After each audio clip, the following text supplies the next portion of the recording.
વાગી ચૂક્યો છે અને વાત કરીશું અપાર આફતની આગ કોનું પાપ। જી હા, સુરતની વાત કરી રહ્યો છું, જ્યાં 25 ફેબ્રુઆરીએ શિવશક્તિ ટેક્સટાઇલ માર્કેટમાં ભીષણ આગનો બનાવ બન્યો હતો। બેઝમેન્ટથી આગની શરૂઆત થઈ હતી, પછી તુરંત જ ફાયર વિભાગની ટીમ પહોંચી ગઈ, આગને કાબૂમાં લેવાય તેવું પણ કહેવાયું, પરંતુ કમનસીબે એક વ્યક્તિનું મોત થઈ ગયું હતું। પરંતુ આગ કાબૂમાં આવ્યા બાદ તંત્રએ રાહતનો શ્વાસ લીધો, અધિકારીઓની ત્યાંથી એક્ઝિટ થઈ ગઈ, પરંતુ એ વેપારીઓનો માલ સામાન ત્યાં ને ત્યાં હતો। ક્યાંક એવી ચૂક રહી ગઈ કે 26 ફેબ્રુઆરીએ ફરી એકવાર ત્યાં ને ત્યાં આગ લાગે છે, અને એક એવી આગ લાગે છે કે જે હજુ સુધી કાબૂમાં નથી આવી। અત્યાર સુધીની અમારી પાસે જે વિગત આવી છે તે અનુસાર શિવશક્તિ ટેક્સટાઇલ માર્કેટમાં હજુ પણ આગ કાબૂમાં નથી આવી। સ્થિતિ એવી છે કે આખા સુરતની તો ઠીક, તેની આસપાસના જે જિલ્લાઓ છે ત્યાંથી, ગાંધીનગરથી પણ ફાયર વિભાગની ટીમ પહોંચી છે, નિષ્ણાંતો પણ અહીંયા પહોંચી રહ્યા છે। વેપારીઓ અત્યારે રડી રહ્યા છે, કારણ કે તેમની નજર સામે તેમની મહેનત પર અત્યારે પાણી ફરી વળ્યું છે અને અત્યારે કરોડોનું નુકસાન થયું છે। વેપારીઓ કહી રહ્યા છે કે આખરે અમારો શું વાંક, પરંતુ વાંક કદાચ કેટલાક વેપારીનો છે, કારણ કે જે વિગત સામે આવી છે કે કેટલાક ઉપર ગેરકાયદેસર બાંધકામ પણ બનાવવામાં આવ્યા। બીજી બાજુ જે સ્થાનિક લેવલે જે મંજૂરી લેવી જોઈએ એ મંજૂરી લેવામાં નથી આવી, નિયમોનું ઉલ્લંઘન કરવામાં આવ્યું છે। કોર્પોરેશનની તો પહેલી જવાબદારી બને જ છે, કારણ કે તક્ષશિલા કાંડ, અહીંયા જે આવો કાંડ આખો થયો હતો, વિદ્યાર્થીઓના મોત થઈ ગયા હતા, એ સુરત જ હતું, એમાંથી પણ કોઈ શીખ ન મેળવી અને પછી આ આખું કાંડ આપણી સામે આવ્યું છે। સવાલ એ છે કે કેમ વારંવાર આવી આગની ઘટનાઓ બનતી રહે છે અને પછી આપણે તપાસના આદેશ, એક રિપોર્ટ તૈયાર થતો રહે છે, વારંવાર આગના બનાવ બને છે, લોકોને નુકસાન થાય છે, માલ સામાનને નુકસાન થાય છે, લોકોના મોત પણ થાય છે, છતાં પણ આવી ઘટનાઓ અટકવાનું નામ નથી લેતી। વિકાસ, આમાં સુરતનું આખું તંત્ર સીધી રીતે એટલે જવાબદાર છે કે આમ એવું કહેવામાં આવે છે કે ભાઈ ગેરકાયદે દબાણો હશે તો નહીં ચલાવી લેવાય, બુલડોઝર ખૂબ ફેરવવામાં આવે છે, અહીંયા પતરાના જે શેડ છે કે જે ઇલીગલ બાંધકામ છે, ગેરકાયદે બાંધકામ છે, તમે એ વિસ્તારની ગીચતા જુઓ તો તમને ખબર પડે કે ભાઈ આમાં કોઈ પણ સંજોગોમાં આગ લાગી હોય, થોડા દિવસે પણ લાગી હોય, બચાવ કાર્ય કે ફાયર સેફટીનું જે પ્રોસેસ છે એ કભી ખૂબ જ મુશ્કેલ છે। એટલો ગીચ સાંકડો વિસ્તાર છે અને એટલે જ અહીંયા ઘણા બધા લોકોની સીધી જવાબદારી નિશ્ચિત થાય છે। ફાયર વિભાગના અધિકારીઓએ પણ આંખ આડે પાટા બાંધી રાખ્યા હશે, જે તંત્રને જેમની જવાબદારી છે કે ફાયર સેફટીના જે પરમિશન ક્લિયર કરે છે એમની પણ સીધી જવાબદારી છે।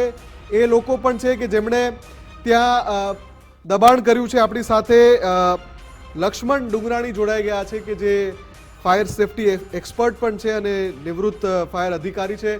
લક્ષ્મણજી, સ્વાગત છે આપનું ગુજરાત ફર્સ્ટમાં। સવાલ એ છે કે આ આગ જે સતત કાબૂમાં નથી આવી રહી, કારણ શું લાગે છે આપને? જે ગીચ વિસ્તાર છે એના કારણે, કેમ કે ત્યાં ઘણા બધા ગેરકાયદે બાંધકામ હોવાની વાત પણ સામે આવી રહી છે। સાહેબ, ગેરકાયદેસર બાંધકામની જે વાત કરીએ તો એ સબ્જેક્ટ મારો નથી, એટલે હું એના માટે કોઈ પણ પ્રકારની ટીકા ટિપ્પણી કરી શકીશ નહીં। જી બિલકુલ। બીજું કે આ આગ કેમ આટલી લાંબી ચાલી, તો આ આગ જે છે, એક તો પહેલો ક્વેશ્ચન એ છે કે આ આગની અંદર પોલિએસ્ટર મટીરિયલ હતું, કાપડ હતું, સિન્થેટિક કાપડ હતું। કોઈ પણ સિન્થેટિક નું કાપડ હોય છે ત્યારે એ ફાયરને ઓલવાતા સમય લાગતો હોય છે। બીજું કે આ માર્કેટના પ્લાન જે સાંભળેલું છે, પણ વાત કરું છું કે 1995 માં પ્લાન મંજૂર થયેલા હતા, તો આજથી લગભગ 25 કે 30 વર્ષ પહેલા આ પ્લાનો મંજૂર થયેલા હતા અને એ વખતેની ટીપી પ્રમાણે, એ વખતના કોર્પોરેશનના નીતિ પ્રમાણે પ્લાન મંજૂર થયેલા હતા। એની સાથે આપણે મારા પર્સનલ કોઈ લેવા દેવા નથી હોતા। Gujarat fire prevention lab safety management act જે છે આપણે 2013 માં અમલમાં આવ્યો। આ બિલ્ડિંગ ની અંદર ફાયર ફાઇટિંગ 26 તારીખથી વાત કરું તો 9 વાગ્યાથી હું કમ્પ્લીટલી વિટનેસ છું। હું 3જા માળે, 4થા માળે અને 5મા માળે ફાયર ફાઇટિંગની ટીમની સાથે ખભે ખભા મિલાવીને ફાયર ઓલવમાં હું મદદ કરતો હતો। 3જા માળે, 4થા માળે અને 5મા માળે જે ફાયર લાગી, 5મા માળે વેન્ટિલેશનનો અભાવ હતો। વેન્ટિલેશનનો અભાવ હોવાને કારણે ફાયર જે જગ્યાએ લાગેલી હતી ત્યાંથી જે ધુમાડો આવતો હતો, એ જે જગ્યાએ ફાયર ફાઇટિંગ કરી એ તરફ જ ધુમાડો નીકળવાના જગ્યા હતી, બીજી જગ્યા હતી નહીં, એટલે ત્યાંથી ફાયર ફાઇટિંગ કરવી થોડીક મુશ્કેલ હતી। બરાબર। ત્રીજી વસ્તુ કે આ ફાયર દરમિયાન તમામ નાની નાની દુકાનો છે, કદાચ આ 15 કે એ પ્રકારની દુકાનોનું કન્સ્ટ્રક્શન છે કે ડિઝાઇન છે, 15 ફૂટ લાંબી અને 20 ફૂટ ડીપ, દરેકના શટર હતા, દરેકને લોક મારેલા હતા। 2 દુકાનોની વચ્ચે 15 ફૂટ જેટલાનો પેસેજ હતો અને 15 ફૂટ 2 દુકાનોનો પેસેજ, 2 દુકાનો પૂરી થાય ત્યાર પછી એક ઓટીએસ આવતું હતું। દરેક દુકાનની પાછળ વેન્ટિલેશન હતું। વેન્ટિલેશન સામેના વેન્ટિલેશન આમ કોમન દેખાઈ શકતું, આ બાજુનું વેન્ટિલેશન, પેલું વેન્ટિલેશન, એટલે આ બંને કારણોને કારણે ફાયર અંદર લાગી છે, લોક છે. આ હથોડા મારીને તોડ્યું છે. હથોડાથી નહીં તોડાતા કટર લાવવામાં આવી છે, ડીઝલ એન્જિન વાળી કટર હોય એનાથી તોડ્યું, એનાથી પણ નથી કપડવું. ત્યાર પછી ગેસ કટરોને બોલાવીને ગેસ કટરથી આ દુકાનોના શટરો કાપ્યા છે, શટરો કાપીને ફાયર ઓલવી છે. એટલે આ ફાયર જે છે એક દુકાનમાં ઉડી તો બીજી દુકાન લાગે, બીજી દુકાન ફરી પછી એને તમે ગેસ કટરતા કેમ કે થર્ડ પાર્ટી જયારે મજૂરોને આપણે અંદર લઈ જઈએ છીએ ત્યારે એના જીવનું જોખમ હોય છે. ફાયર ફાઈટરો એક્સપર્ટ હોય છે, ફાયર ફાઈટરો ગેસ કટરનો ઉપયોગ નથી કરી શકતા, એના માટે આપણે બીજા એક્સપર્ટ જોઈએ છે. એટલે આ સંજોગોમાં એક પછી એક જેટલા પણ શટરોમાં ફાયર દેખાતી એટલાને કાપતા ગયા. પેસેજ નાનો હોવાને કારણે જીવનું જોખમ હોવાને કારણે એને પાછા લઈ જવા મુશ્કેલ થઈ પડે એવી એ સંજોગોની અંદર. અચ્છા લક્ષ્મણજી આમાં શું કોઈ એવી ક્ષતિ કે બેદરકારી રહી ગઈ? કારણ કે 25 તારીખે જે આગ લાગી હતી એ પછી કાબુમાં આવી જાય છે, બીજા દિવસે એ જ જગ્યાએ ફરી આગ લાગે છે, તો એ શું કારણ રહી ગયું કે ફરી એકવાર ત્યાં આગ લાગે છે? સાહેબ લોકેશન તમે જોશો તો તમને ખ્યાલ આવશે કે આ દુકાનની અંદર મેં તમને કીધું ભાઈ 4 થી 5 કમ્પાર્ટમેન્ટ છે. સી શેપમાં બિલ્ડિંગ, ટી શેપમાં આખું બિલ્ડિંગ બનેલું છે. અંદર નાના રસ્તાઓ હોય છે. એટલે આ રસ્તામાં 13 દુકાનોમાં જે 25 તારીખે ફાયર લાગી હતી એ 25 ની ફાયર ઓલવાઈ ગઈ અને કુલિંગ પણ કરી દેવામાં આવેલું હતું.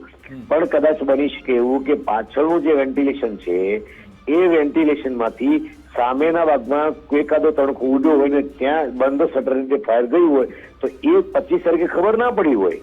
આખું બિલ્ડિંગ આ લોકોએ ચેક કરેલું છે, આખું બિલ્ડિંગ ચેક કર્યા પછી કદાચ એ બાબતે જો ચેક કર્યું હોત, એ આખી બિલ્ડિંગ ખાલી કરાવી હોત, એક પણ ભૂલ શું કામ રહી જાય? કદાચ એ રાખ્યો તો આ કરોડોનું નુકસાન ના થાય.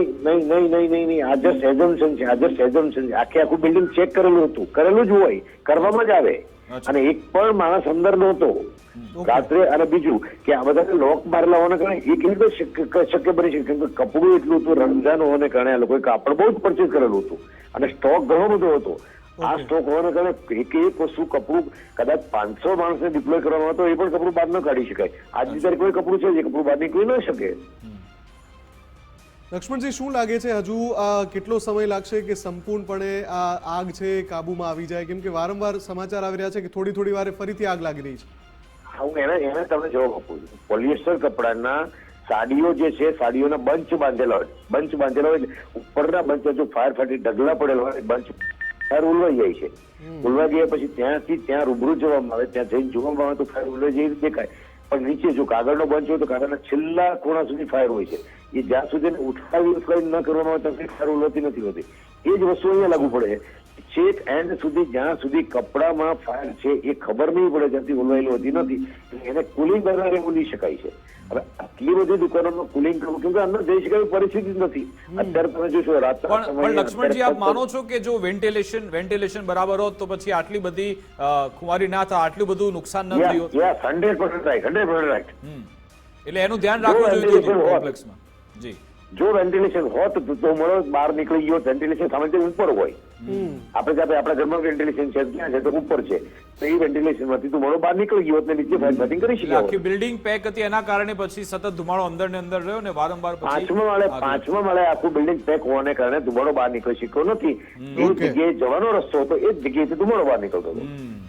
બિલકુલ આભાર લક્ષ્મણજી અમારી સાથે જોડાવા બદલ, વાતચીત કરવા બદલ. મુફદ્દલ, એટલે કે આમાં અહીંયા સીધી બેદરકારી એ છે કે જે ડિઝાઇન થવી જોઈએ એ કોમ્પ્લેક્સની એ બરાબર કરવામાં નથી આવે. આડેધડ મંજૂરી આપી દેવામાં આવી. આમાં બીજી જે વાત જે કેમ કે ફાયરના અધિકારી હતા ને અત્યારે ફાયર વિભાગ જે છે સુરતનો એમની સલાહથી આગ બુઝાવવાની કામગીરી કરી રહ્યો છે. એટલે કેટલીક બાબતે કદાચ ખુલીને નહોતા કહેતા કે હા અહીંયા ઘણા બધા આડેધડ બાંધકામો કરેલા છે, ગમે તેમ દેઠોક બિલ્ડિંગો ખડકી દેવામાં આવી છે અને એના ઉપર કોઈની નજર નથી. અધિકારીઓ જે જવાબદાર છે એમણે આખે પાટા બાંધીને રાખ્યા.